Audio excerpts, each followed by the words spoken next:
Hello বন্ধুরা, good afternoon সবাইকে।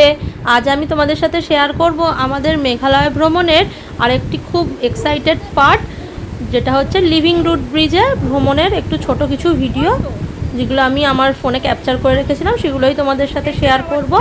আমাদের গাড়ি পার্কিং করে আমরা এগিয়ে চলেছি লিভিং রুট ব্রিজের দিকে। খুব একটা বেশি হাঁটতে হয়নি, ওই 10 থেকে 12 মিনিট মতো হাঁটা রাস্তা, কিন্তু রাস্তা খুবই এবড়ো খেবড়ো পিছল, খুব সাবধানে হাঁটতে হবে। 10 টাকা করে লাঠিও ভাড়া পাওয়া যাচ্ছে, তোমরা চাইলে অবশ্যই লাঠি ভাড়া নিতে পারো। আর এখানে পার হেড এন্ট্রি ফি হচ্ছে 60 রুপিস, আর গাড়ি পার্কিংয়ের চার্জ কিন্তু আলাদা। আর নিচ দিয়ে এই লিভিং রুট ব্রিজের নিচ দিয়েই বয়ে যাচ্ছে একটা খরস্রোতা নদী।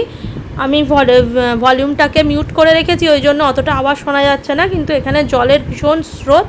আর এই যে আমরা এসে পৌঁছেছি লিভিং রুট ব্রিজে। এটা রাবার গাছের শিকড় দিয়ে তৈরি একটা ম্যানমেড ব্রিজ, কিন্তু এটা প্রায় 100 জন লোকের ওয়েটের ক্যাপাসিটি নিতে পারে। এমনিই দেখতে পাচ্ছ কত লোক এর মধ্যে রয়েছে। ভীষণই শক্তপোক্ত, মানে ছিঁড়ে বা ভেঙে পড়ে যাওয়ার কোনো ভয় নেই। তো চলো আমরা একটু ফটো আর ভিডিও নিয়ে নিই। দেখো কি সুন্দর নতুনত্ব জিনিস, দেখতে কত ভালো লাগছে। এই দেখো ব্রিজটা, আর নিচ দিয়ে কি সুন্দর নদী বয়ে যাচ্ছে। এর ডিটেলস ভিডিও তোমরা পেয়ে যাবে আমার ইউটিউব চ্যানেলে, আমি কমেন্ট বক্সে লিঙ্ক দিয়ে দেবো। ভালো লাগলে অবশ্যই একবার দেখে এসো। তো চলো আজকে এইটুকুই, টাটা।